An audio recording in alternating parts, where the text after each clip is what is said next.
Welcome, Facebook Live. This is your host, Casey Weade of the Retire with Purpose podcast. And today we have a very exciting guest. We have Fritz Gilbert here with us today. And if you are thinking about retirement at all, then you've probably met Fritz. You've probably come across some of his articles, especially in our weekend reading for retirees, that collection of 4 articles we send out every single Friday with commentary from myself. He's got one of the best blogs on retirement, if not arguably the best blog on retirement out there in the world today. He's won award after award for his work on the retirementmanifesto.com. We've got a real live retiree here with us who's living a big life in retirement. We're going to talk about his RV escapades.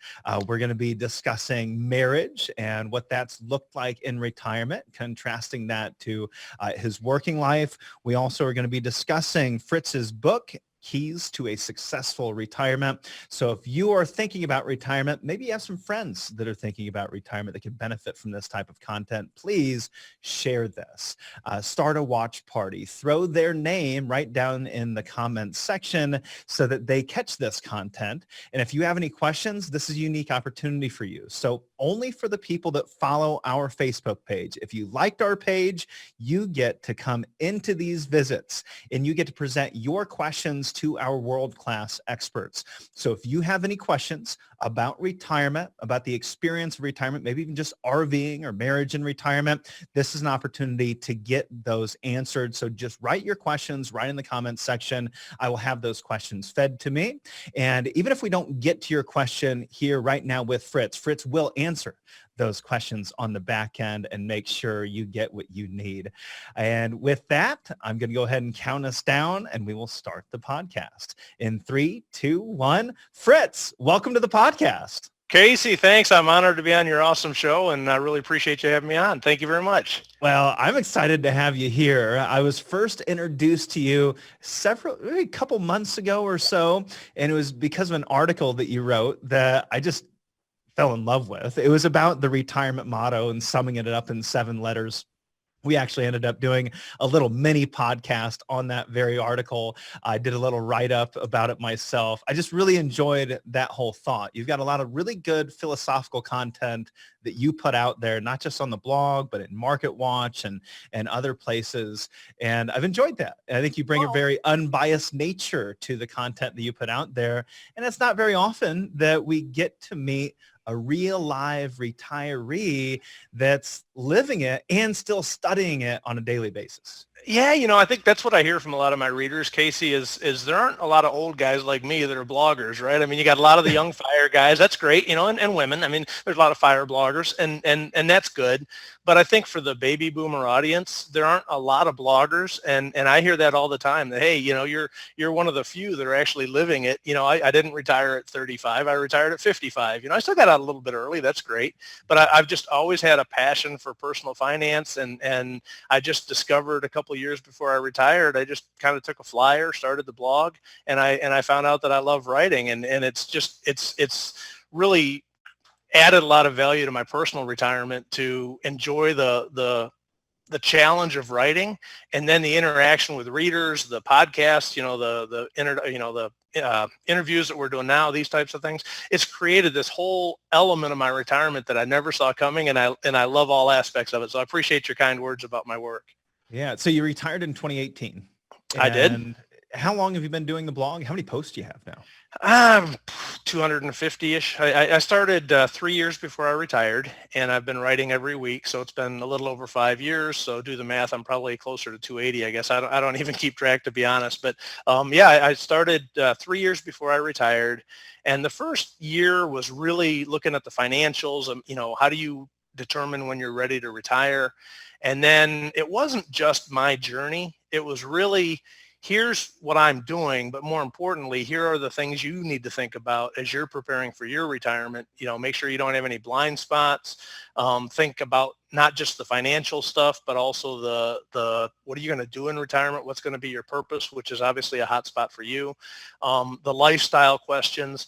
I went through all that myself. And what's nice about documenting it now is on my blog, I've got every article I've ever written, and I've timed it so that anybody that's 6 months away from retirement can go right to my timeline and see where I was when I was 6 months away from retirement and what I was thinking about. So it's kind of neat that I've captured it.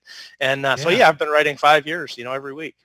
Oh, that's so neat that someone that's a certain period of time from retirement could go back to maybe right where you are or right where you were and learn what you were going through or experiencing at that time. What would you say is your biggest learning moment as you've done all this work, all this research, all this writing? And then maybe it's hard to pinpoint that one big thing, but what would be one of the big takeaways for you in all of your writing and studying? Yeah, I mean, the one thing that popped to my mind right away, and I really do believe it's probably the most important thing, and I write about it quite a bit in my book, as you know, is there. Okay, let me start with a holistic comment, and then I'll funnel down to what the point is. A lot of people struggle with retirement, and your chance of depression goes up by 40% during retirement, probably much more in the COVID environment because people are locked down, mental health issues, etc. And when I was about a year or two from retirement, I was really intrigued. What causes some people to struggle with retirement, whereas other people seem to have a great retirement? What's the research say? And what I found was they found the highest correlation to those people that have had a great retirement has been how much time have you put into preparing for retirement before you got there.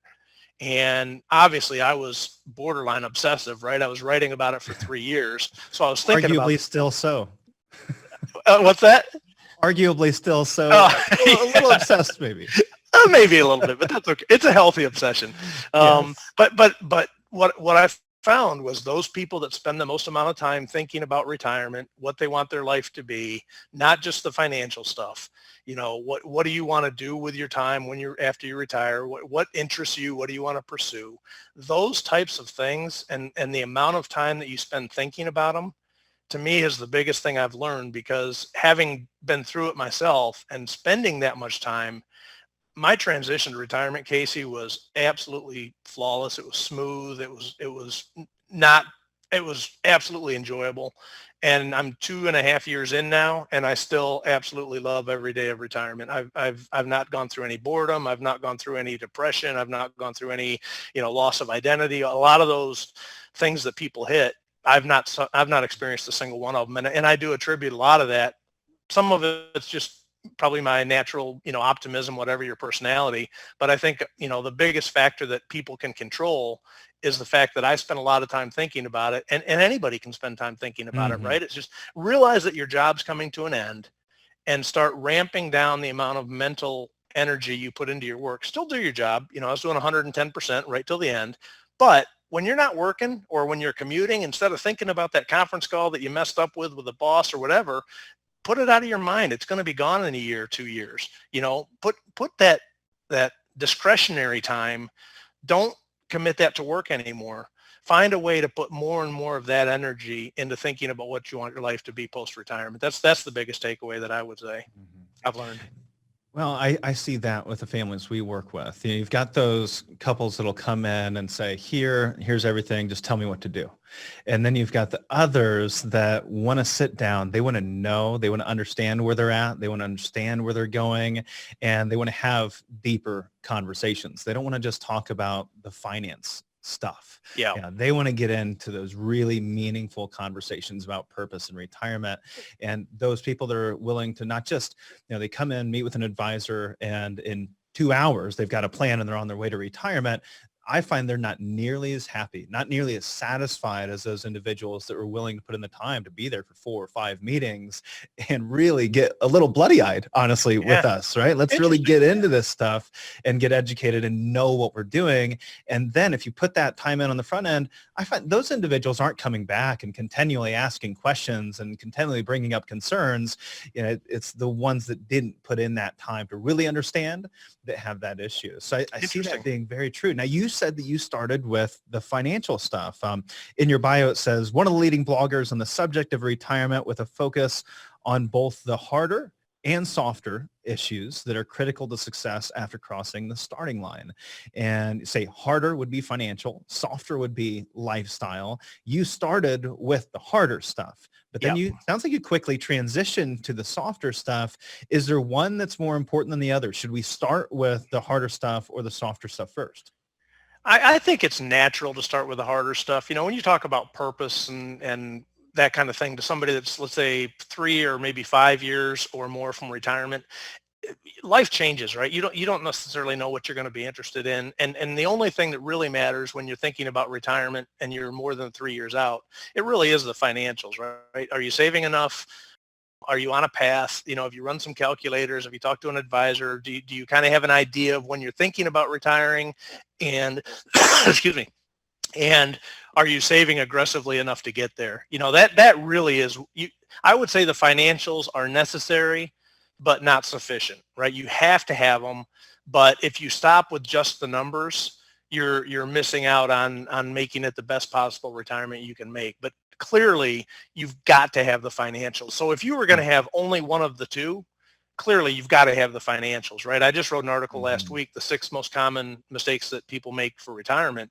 And like 43% of retirees have regrets. And the vast majority of those are around how much income they've got in retirement. You know, they were overly optimistic on how much Social Security they were going to get. They were, you know, overly optimistic on their returns, whatever. They didn't get the financials right, and they're now having regrets in retirement. So you've got to have the financials right. And for the first, you know, up until maybe you're 2 years away from retirement, I'd say, maybe even a year and a half, I would say make the focus the financials. But if you're within 12 months of retirement and you haven't started thinking about the softer stuff, as I call it, man, red light, you know, think about it, because it really, really matters. That's a good timeline. And I see it as, you know, let's grab a calculator at first, right? The first step is, should I even be thinking about retirement? Is this even worthy of my time and effort right now to try to think about that purpose and meaning and vision for the future? Let's just grab a calculator, maybe sit down with a financial advisor, grab a retirement calculator, figure out if it's even possible from a high level. If it's possible from a high level, now we know, yes, it could happen. Should it happen? That's when we are looking at those softer things. And as we get closer, if we go, yes, I could retire. And yes, I want to retire. Now we need to put together a specific plan of action. Now we get into the nitty gritty details. Yeah. And I would argue that you can't, you know, you can do high level numbers. Obviously you can estimate your living expenses, and everybody needs to do that. You know, we tracked every dime we spent. We typically haven't been budgeters, right? I save 25% of my earnings. Sorry, I got a cough today. Hope I don't have corona. But we saved 25%, and we just spent the rest. You know, we knew we were saving enough. So we never really tracked our spending. And we went through a full year when I was about 2 years out. We tracked every penny we spent, and we built a very grounded forecast of kind of, okay, this is what our current spending is. How do we see that changing in retirement? And then calculating, do we have enough to retire based on that? Well, obviously, you can't do that exercise without thinking about, what do you want to spend your money on in retirement? You know, the Rving is an example.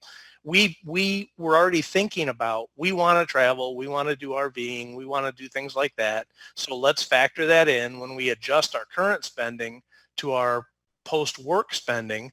Let's factor in some spending for RV travel, right? So you kind of have to think about your retirement lifestyle and what that's going to cost as you go through the financial exercise. It makes it a lot more accurate.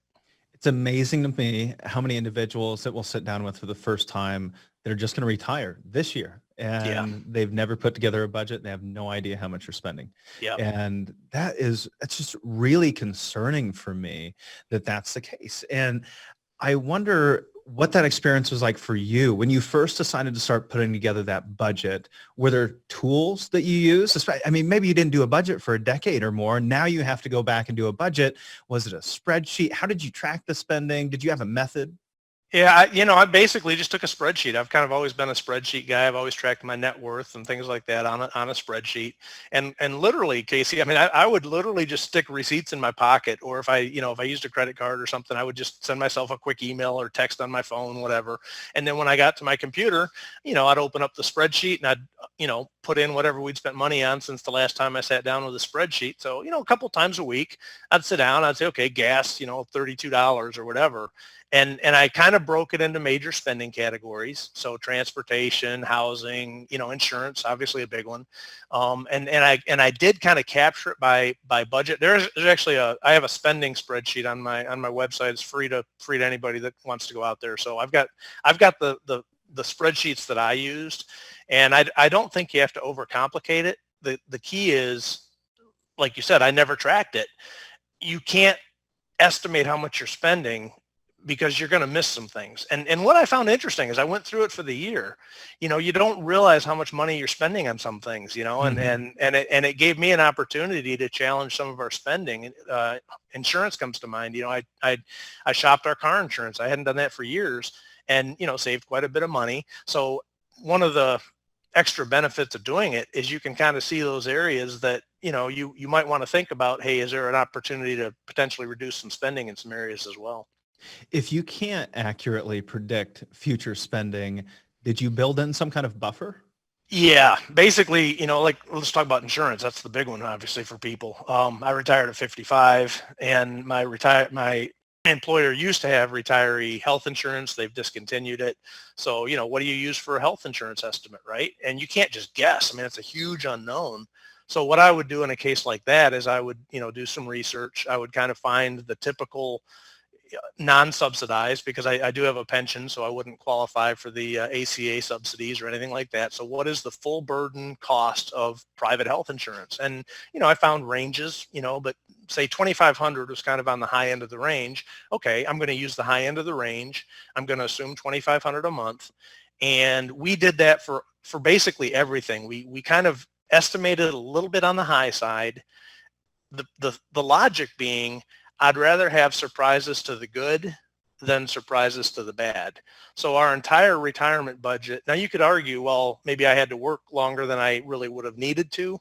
To me, that's what would that be? A couple months, 6 months, maybe. I mean, even a year. I ended up working a year longer than the numbers that I had to, and I'm very glad I did. We could talk about that. But, I think having some buffer is really important, because once you get into retirement, having that peace of mind that you were conservative in your planning, and now, we're not paying $2,500 a month for health insurance, right? So it's like, okay, good. We're falling below those projections, and our withdrawal rate is slightly lower than we projected, and everything's good, right? So there's a lot less stress and a lot more enjoyment when you get into retirement if you're more conservative on the planning side, in our case.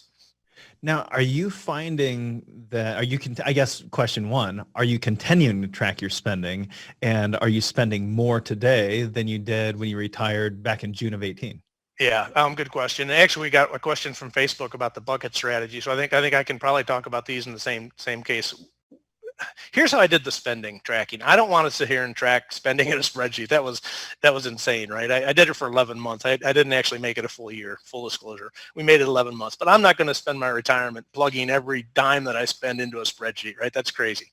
So what I did, and I just kind of came up with this, I've got articles about it if you search for the bucket strategy on my blog. Basically, I created a retirement paycheck, and I move money every month from a Capital One 360 money market account into my checking account, right? Or our checking account. And every month I've got, so I know in January how much was in that money market fund. I transfer money every month. I can track my pension coming in easily enough. At the end of the year, all I have to do is look at the beginning balance minus the ending balance, and I can see how much we spent out of our Capital One 360, add my pension to it, boom, I know how much we spent in the year. Now I can't track it down to the category level, but I don't need to. As long as I know that we're within our safe withdrawal rate and, we're not overspending. That's the biggest concern, is you've got to have some kind of mechanism to make sure you're not overspending your safe withdrawal rate. And if you are, you recognize it, and you make adjustments. So I set up the simplest process that I could think of that would kind of provide those guardrails without taking any work. I mean, it literally takes me, 30 minutes a year to do that. It's really, really simple, and it works. So that's how I track my spending now. Yeah. And are you spending more? I'm wondering how when we make more and more money while we're working, we have lifestyle creep. We tend to spend more. Now in retirement, you find that maybe your portfolio is doing better than you had projected, or you have a little bit more income than you had projected. Do you see some creep as well in retirement? Yeah, interesting question, Casey. I think if you look at the research, the vast majority of retirees underspend what they could be spending. Right. And I wrote an article called it's time to live like no one else. The Dave Ramsey quote, right? Live like no one else, so later you can live like no one else.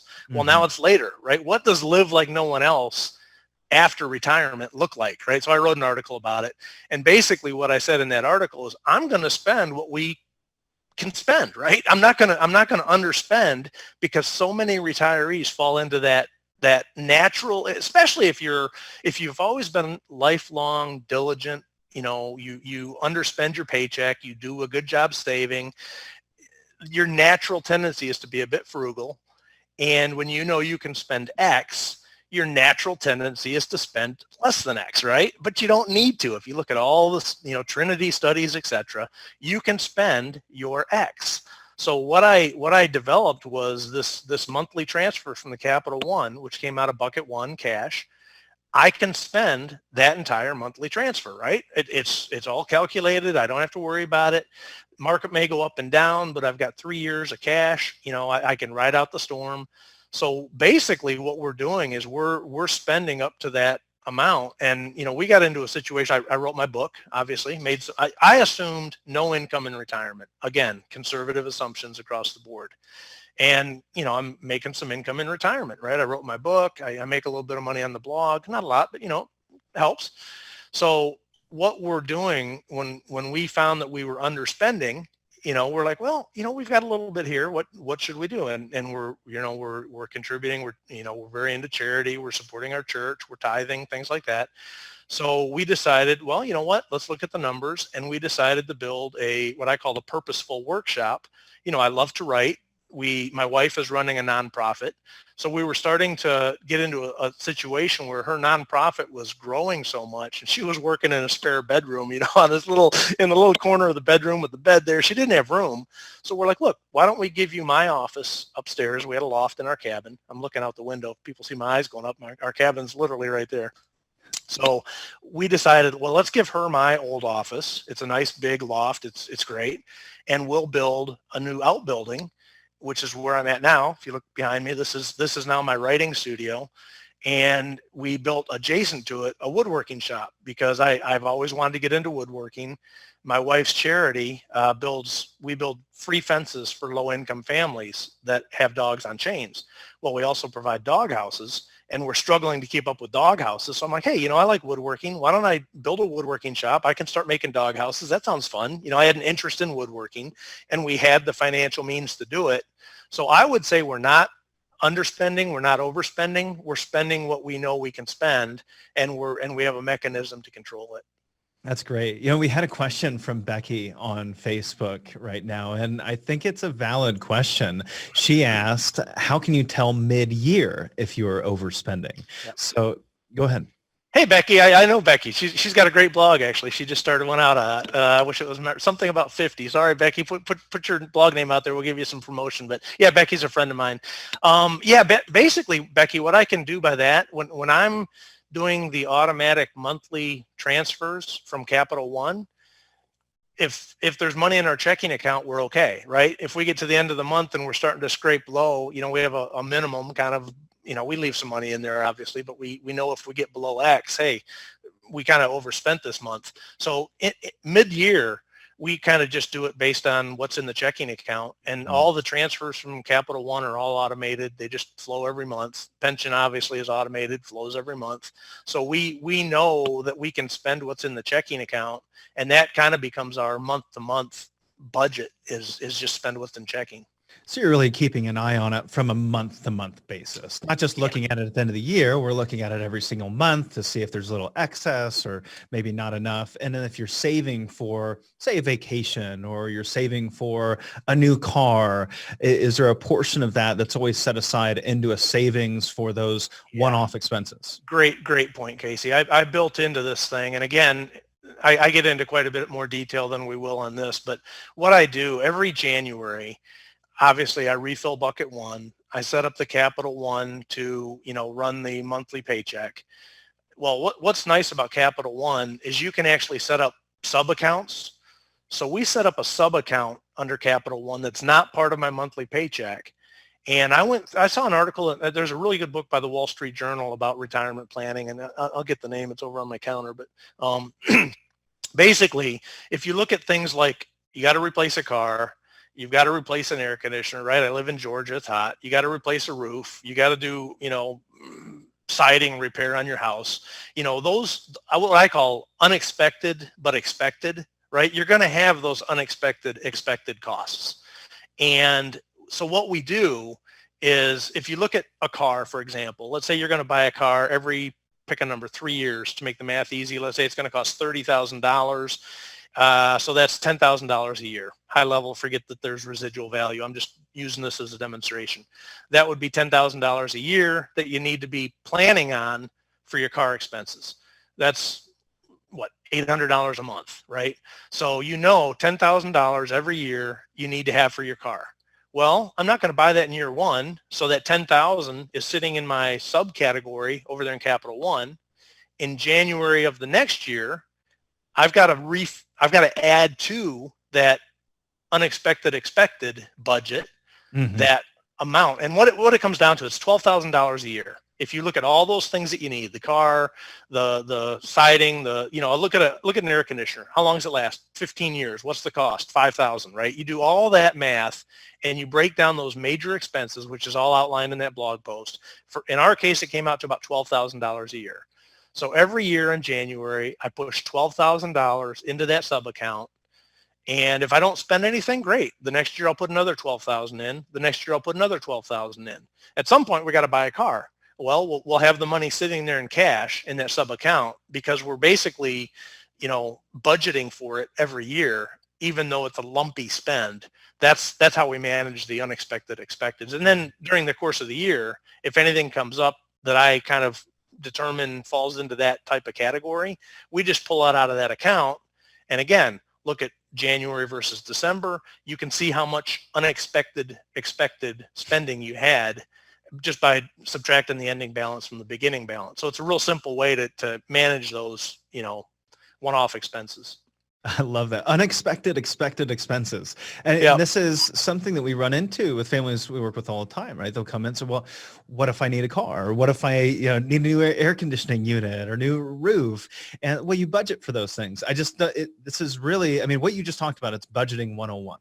Right? Yeah. And this is, people will ask, well, how does Dave Ramsey's program, Financial Peace University, how does that fit into retirement planning? That's more for people in the accumulation stage. Well, a lot of it goes back to budgeting. And sometimes we need to revisit those things if we haven't taken a good look in a while. I don't want to go too far down the budgeting rabbit hole because there's some other things I want to make sure that we get to. But sure. I do want to ask about that piece in your bio that says critical to success after crossing the starting line.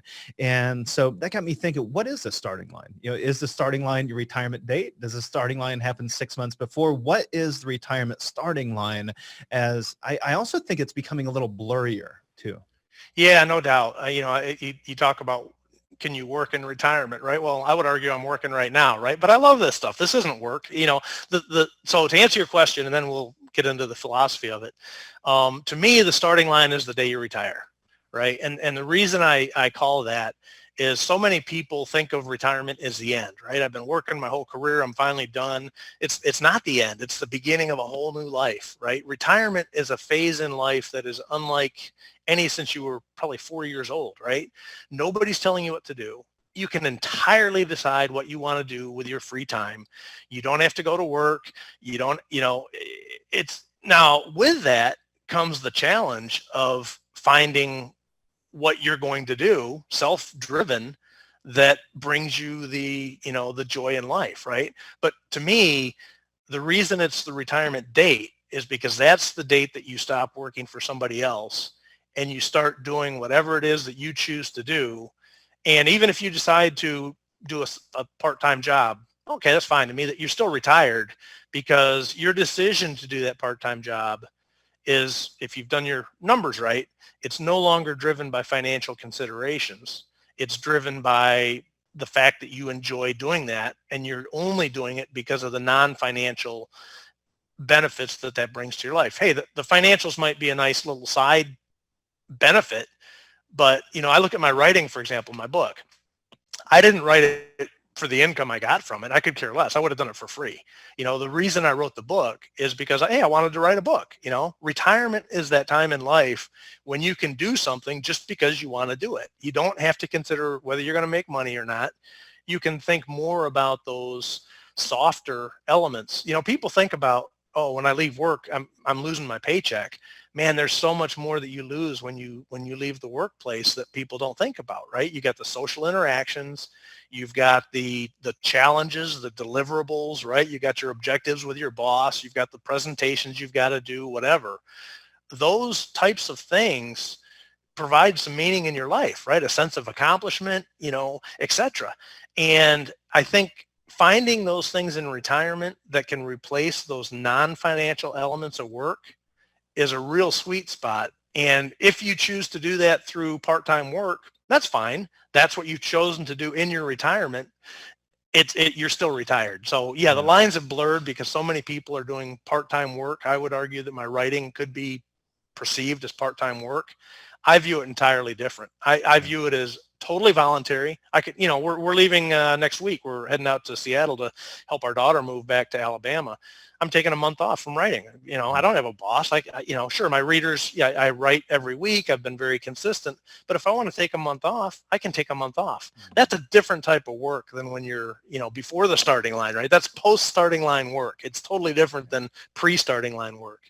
It's voluntary work, and I make a parallel here with marriage. You don't have to continue to work on your marriage, but if you want it to work out, you have to continue to work on your marriage. Yeah. And you're not working for money, you're working for fulfillment and a bigger life, which is much like retirement. You never stop working. You're just working for yourself now, and You're working on yourself, and that never ends. Now, You pushed your starting line back a little bit. The original plan was retire in 2017. So why the delay? Yeah, the main reason on that, Casey, there were two main factors. One, I had an uncle who retired probably a little bit before he should have, and I was at a wedding and we were talking about it. I said, yeah, I'm thinking about retiring maybe 5 years or so. It was before I started the blog. It was quite a ways out. And he gave me some advice that just penetrated and it stuck with me. And he basically said, look, Fritz, he said, when you're at that point and you're close to thinking about retirement, he said, just really make sure. He said, because you will never replace the income that you're making in your peak earning years. No matter what you do in retirement, you'll never come close to making that amount of money. He said, so just make sure, because once you walk away, you're walking away, so that stuck with me. The second thing was I shared that advice with a friend of mine who was retiring a year before me, and he decided to wait an extra year. And then he was going to retire 2 years before me. He waited a year, and then he retired. And he told me, he said, Fritz, he said, that was the best advice I ever got. He said, we have more money than we need. There's zero financial anxiety in our life. I'm so glad I worked that extra year.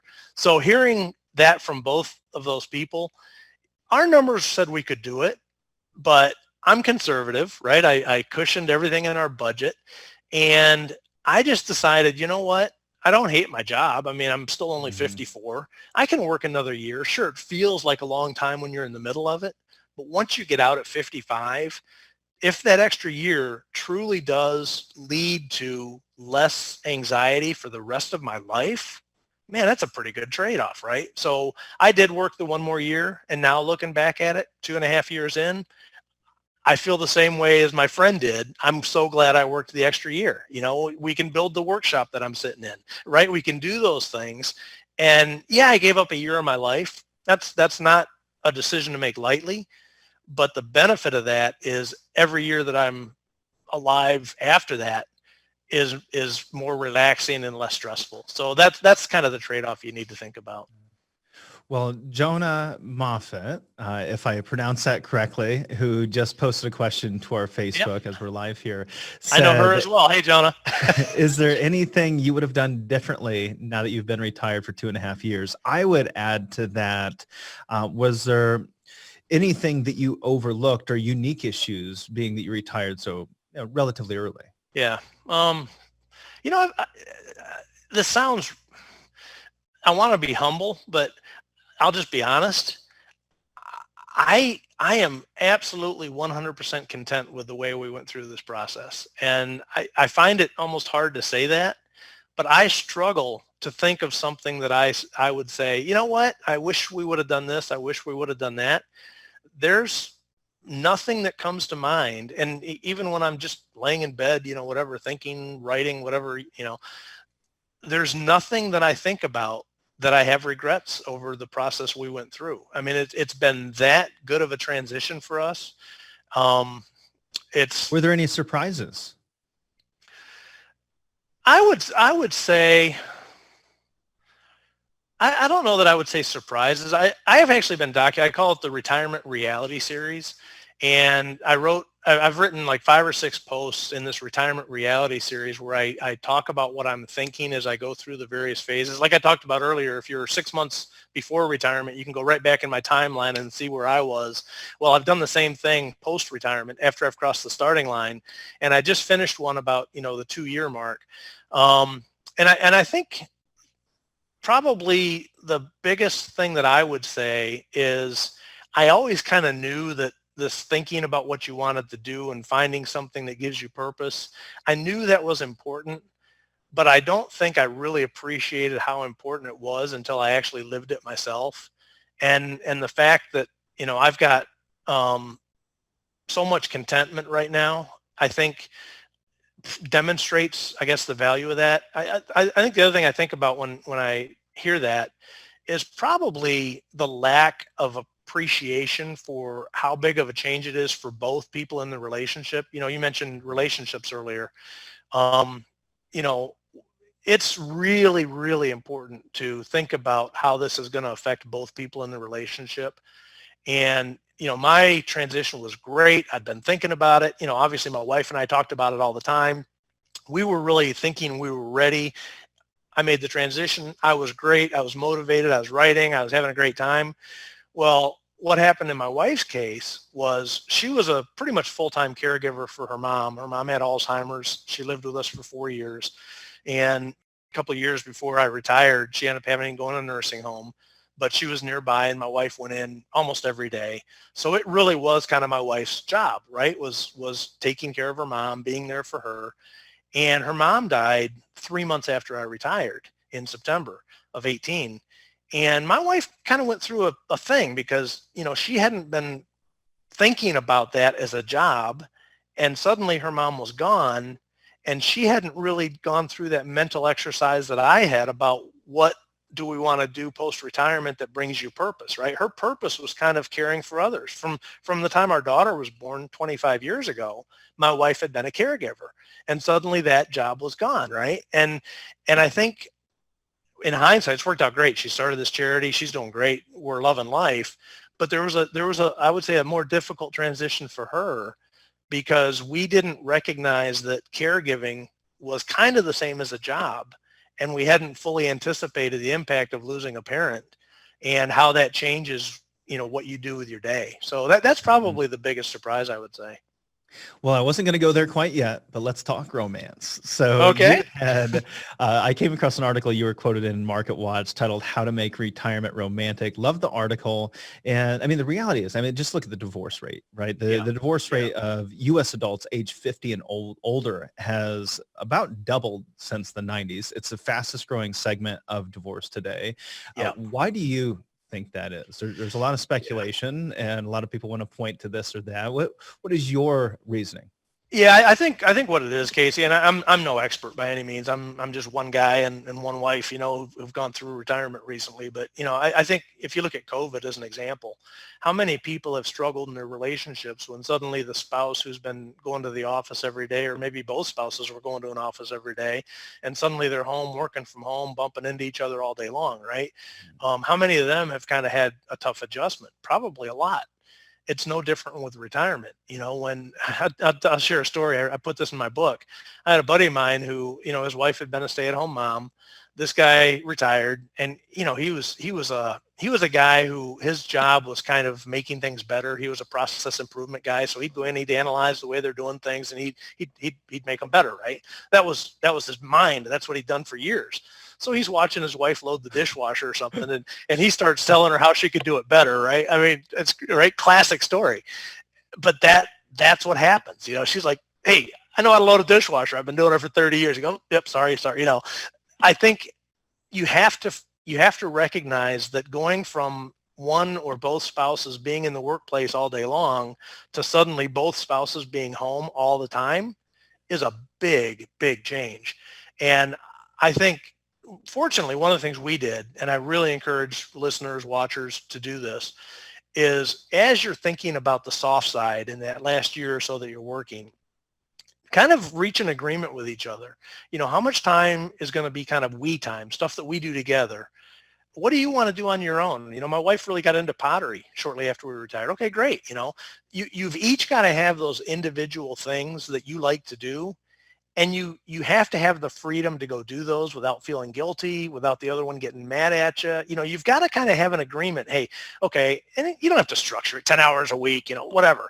I love to go to the gym. I take spin classes. I work out every morning. That's kind of my time. My wife does her, she does her charity stuff, which takes a lot of time. She likes to paint. She's getting into some arts and craft type stuff. That's great. She has some time for her stuff.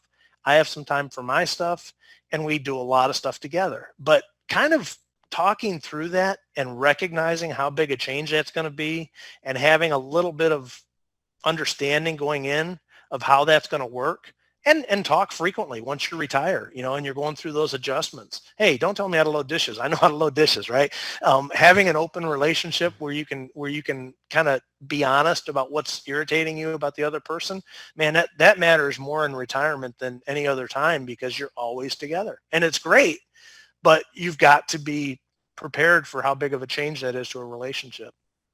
Well, I've been studying the 15 Commitments of Conscious Leadership for a while now. And one of the things that I took away from that book had to do with communication with your spouse. Many people won't have these types of discussions, the things that bother them, the things that irritate them. They kind of bury those things. And then that actually leads to boredom in a relationship. You're never going to be bored if you're always talking about the stuff that irritates you. Right? That's true. Then again, you may never be happy. If you focus always on the stuff that irritates you, you may never be happy, right? There's a balance to everything. There's a delicate balance. Yeah. So I feel like we should stay here a little bit longer, because we had about a half a dozen questions. This is probably more questions than we've ever had on marriage. We have questions that come from Facebook, but we also have some questions that come from our weekend readers. So for those of you that subscribe to Weekend Reading, you have an email opportunity every single time before a guest comes on to present us with the questions. And so I've got a couple here, and it's kind of long, but I think it's important, and I think it's really valid and relevant here. So Sean Peterson says, I am currently 52, plan on retiring in 8 years at 60. As a couple, my wife and I were happily married, recently became empty nesters, enjoying some more time together. When I retire, I truly believe that we are both looking forward to spending even more time traveling and working on projects together. However, while I am still working away from home about 45 hours a week, my wife also enjoys a considerable amount of time to herself. As we are looking forward to retirement, an obvious concern of hers, I believe, is that I will be hanging around a lot more and intruding on her me time, air quotes. My questions are two. So one, how big of a concern is this towards maintaining a happy marriage? Number two, how can I help alleviate her worries in advance of retirement and assure her that I will still respect her need for personal space? Then Mark Lana threw in there as well along the same lines. He said, how do you carve out space when you and your spouse are now together all the time in retirement? So Yeah, Kind of three spot on. different questions, but all along the same lines. Yeah, and I'll add to it. I actually went to a retirement dinner for somebody I used to work with, and his wife actually came up to me on the side and said, "Fritz, what am I going to do when he's home all the time? He's going to drive me crazy," right? So, I mean, everybody has that concern. And you know, I've always been interested in the retirement topic. So, you know, years ago, I started talking to people in the workplace when they were getting ready to retire. And almost every single one of them raises this question, you know, I don't know how it's going to work when I'm home all the time, you know. Everybody has that concern. And I think I applaud the reader for saying, you know, that his wife is concerned about his invading her me time. That's exactly what I was talking about. You know, you have to recognize that you have your routine. Let's just assume the guy is working and the woman's at home, because that's what the reader's situation is. You've got your routine as the guy. You're driving to the office. You do your day thing at the office. You drive home. Well, don't fail to recognize your wife has her routine, right? She's been doing something for years. That's kind of her routine. You know, my wife kind of has a flow to her day. She does certain things at certain times. She likes to read at certain times, whatever. And I think understanding that and recognizing it and talking about it before you get to retirement is exactly what I was mentioning in our last little chat, you know, that you've got to realize that that's going to change, but you can still carve out time for both of you to do the things that you want to do, while also accommodating the reality that you're going to have a lot more time together. So I think it's a balancing act. It's not kind of a one and done discussion. It's an ongoing thing. But I think the first important thing is to recognize that the change is going to be equally big. If you've got a stay-at-home spouse, the change is just as big for the stay-at-home spouse as it is for the one leaving the workplace. And don't ever underestimate how big of a change that is. And you just have to talk through it. Now, with this communication, usually there's some negotiation or compromise in a marriage, and especially around retirement. Did you, were you always on the same page with Jackie, or were there some areas of compromise? And what were they? Well, I'll tell you something we did. Well, first of all, I would say we thought we were always on the same page, and we got a great relationship. You know, I can't remember the last time we had a fight. You know, we're very compatible. We see things very similar. But I think when her mom passed away and I was invigorated, you know, I was still in my honeymoon period of the retirement. So I was on cloud 9, you know, and she kind of obviously went through a mourning process, not only for losing her mom, but for kind of losing that purpose that, you know, had been driving her. We had some pretty good discussions through that, you know, because she said, you know, I'm looking at what you're doing and you're having a great time. And she goes, I don't know, you know, I don't know what I'm supposed to do. Right. So I think having that transparency in your relationship where you can have those discussions, and, you know, we talk through it. I mean, obviously I've written a lot of articles. It's, you know, my whole focus is finding purpose and self-driving, you know, self-motivating yourself to do those things that matter. So, you know, fortunately I kind of had that knowledge and we talked about it. And, you know, the biggest thing I would encourage people, might be a little bit of a sidebar, but let me mention this first. If something interests you a little bit, pursue it. Because what you're probably going to find is one of you in the relationship is going to be more engaged with something and you're going to love it and you're going to be getting all that fulfillment. And the other one may not have found their thing yet, right? That was the case with my wife and I. I had kind of found my thing and she had not yet started her nonprofit. In time, she found it. But the way she found it, I think, is relevant. And she saw a Facebook thing. Mike Rowe, the dirty jobs guy, he does a Facebook show where he profiles different nonprofits, and he profiled a nonprofit out in Oregon. I think it was called Freedom for Fido, that did exactly what we now do here in Georgia, where they build fences for low-income dogs, you know, get them off the chains. And my wife saw that and she goes, you know what? We could do that here. You know, I could do that here. And that was the spark. And I think the takeaway is she saw that, and rather than just watch it and then go on to the next thing, she took the first step. You know, and within a couple months, you know, she had a 501c3 set up. She had a board of directors. She had banking. She had post office box. She was raising money. You know, we were building a fence within 3 months of that first time she saw the video. and it's exploded since then. And she is absolutely loving it, right? She's found her thing.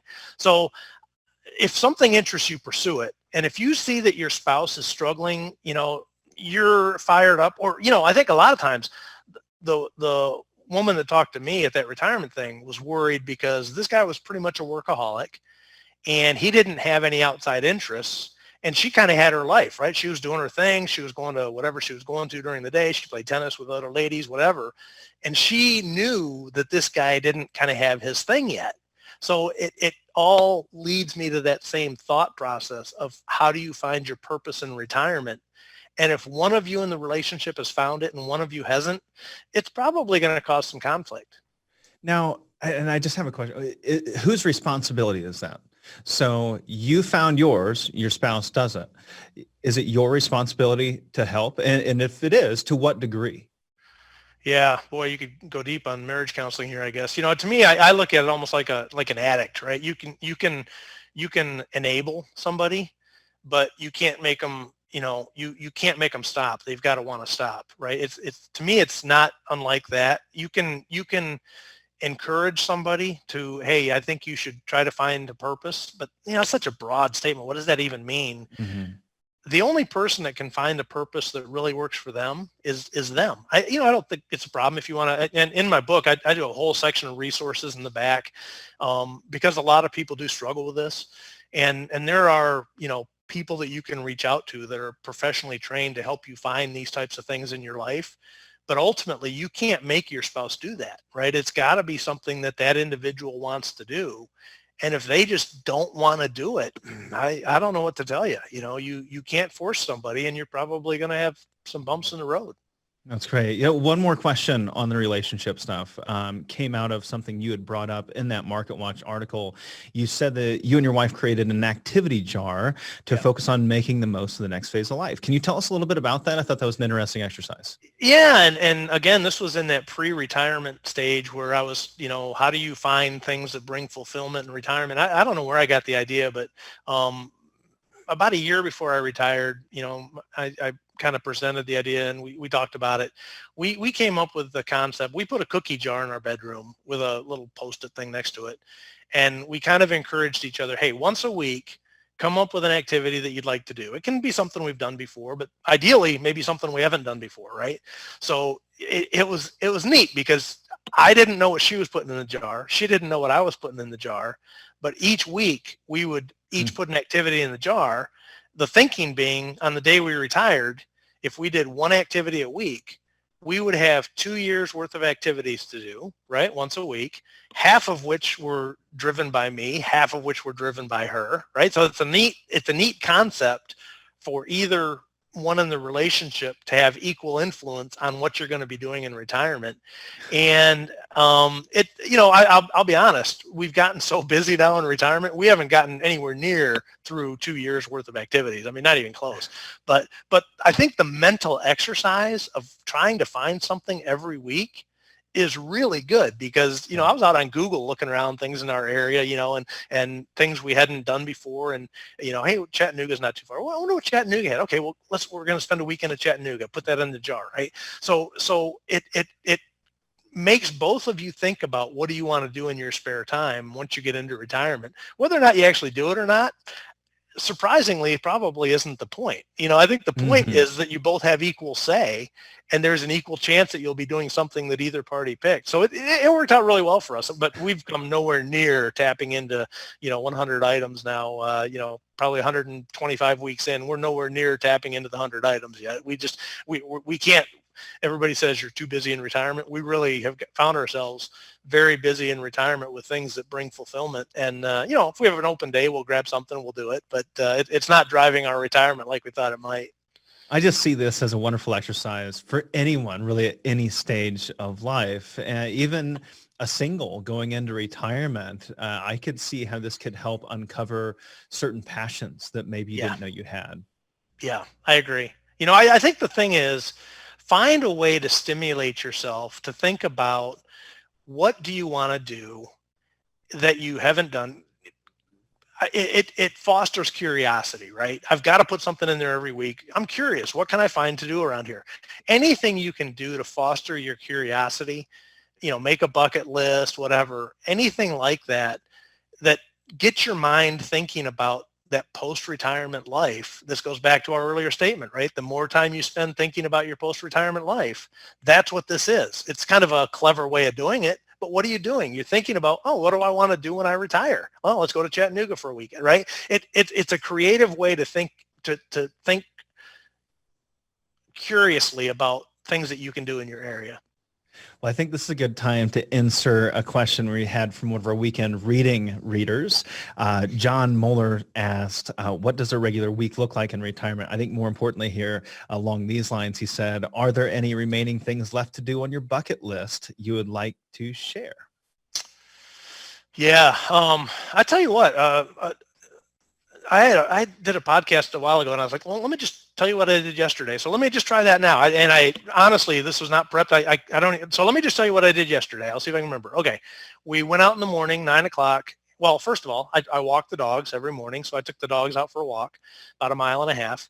After that, my wife and I went and built a fence, Freedom for Fido fence, for a couple hours. Came back after that and I winterized my RV, which took surprising amount of time, right? And then after that, I worked a little bit on my blog.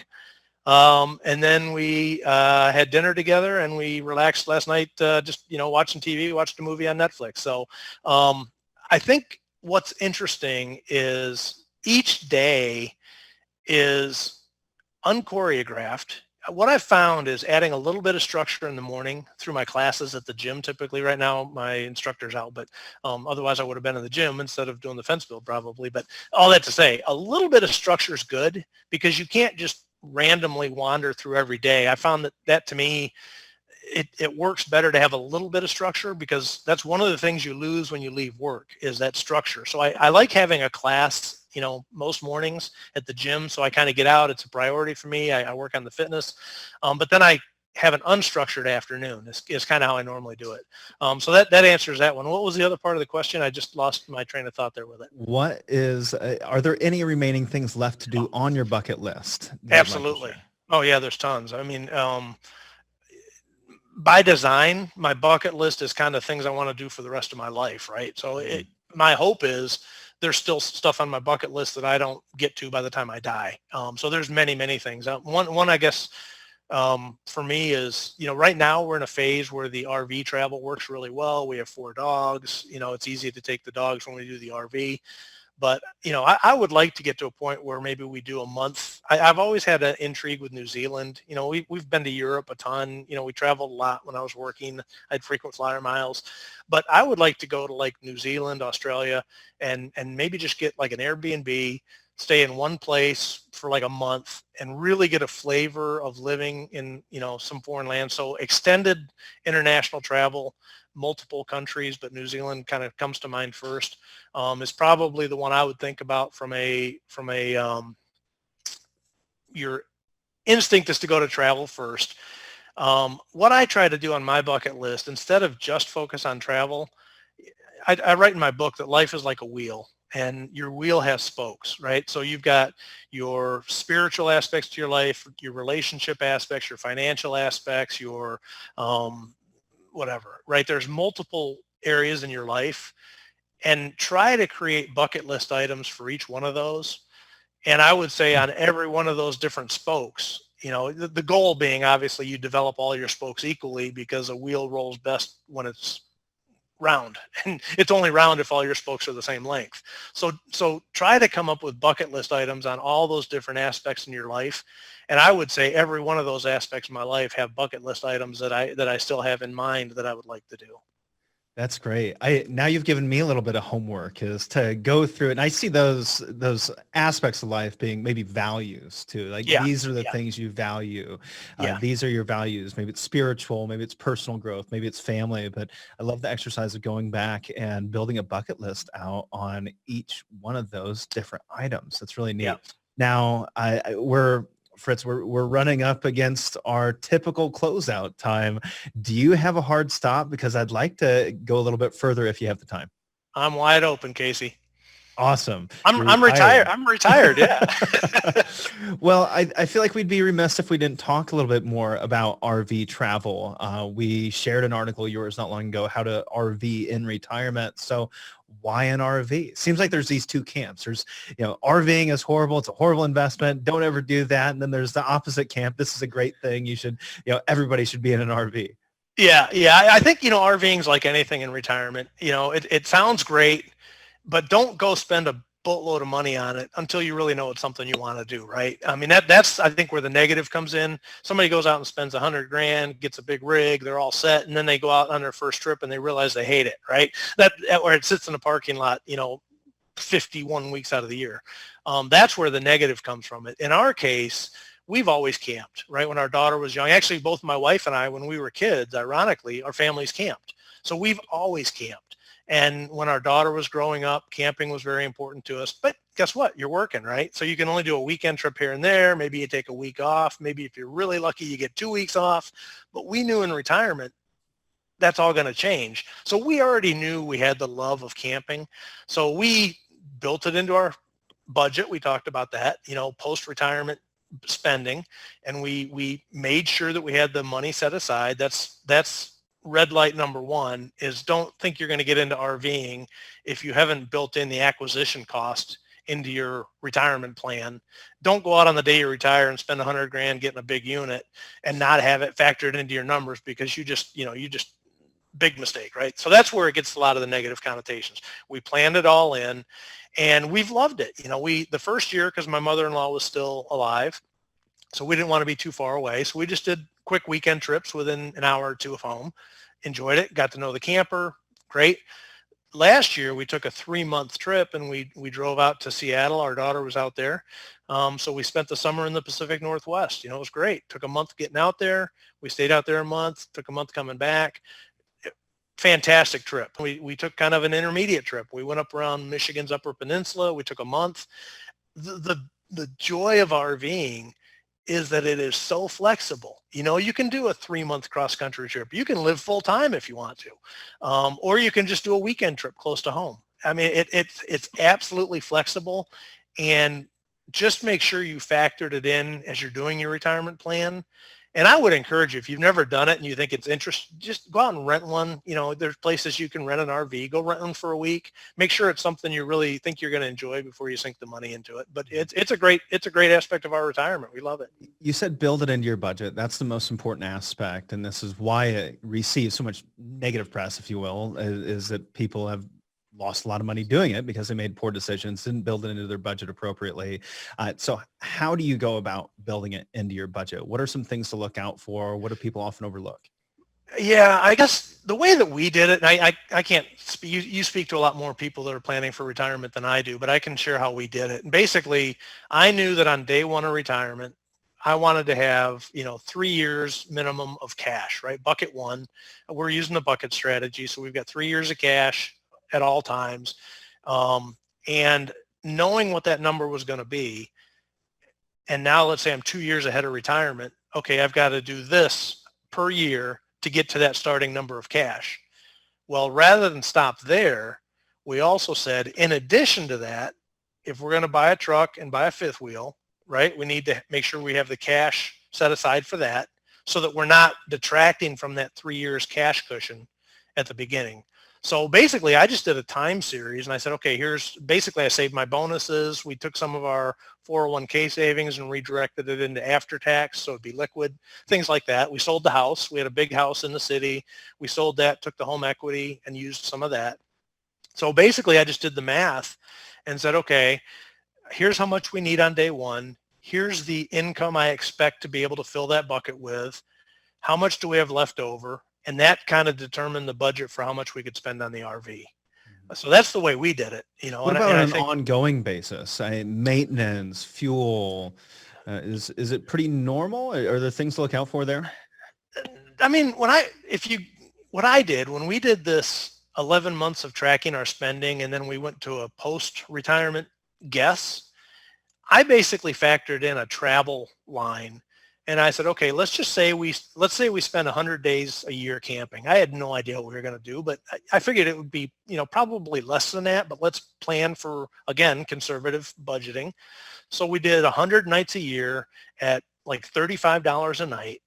And we said, okay, how many miles do we think we'll drive? Let's say 10,000 miles. Okay, 10,000 miles at, let's say 10 miles a gallon, because you're pulling a big camper. So how much fuel is that, right? So I literally went through that level of detail in my thinking when we went from our existing spending to our projected spending.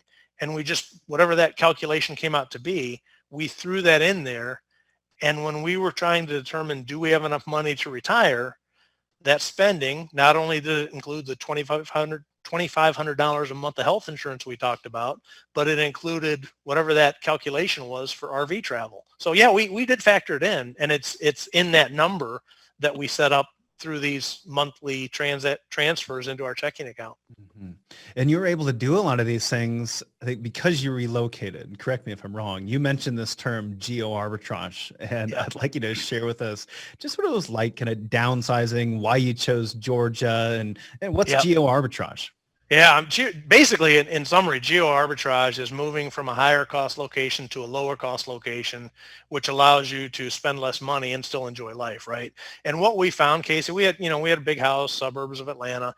It was fine. We were raising our daughter. We had my mother-in-law living with us. So it was nice to have the space. But by the time you're empty nesters, you got half your house sitting empty, right? I mean, it's got furniture in it, but when's the last time you went into your formal sitting room or whatever people have these days, right? You probably, if you have a big house, you have a lot of rooms that you don't use, but you're paying for them. You got to heat them, you got to cool them, you got to pay taxes on the square footage. What we found by moving, we had a weekend cabin up in the mountains that we rented, for maybe 7 or 8 years before I retired. And we came up here on weekends. We enjoyed it. And we just fell in love with the area. But what we found now, we probably have 2,000 square feet. It's perfect. It's comfortable.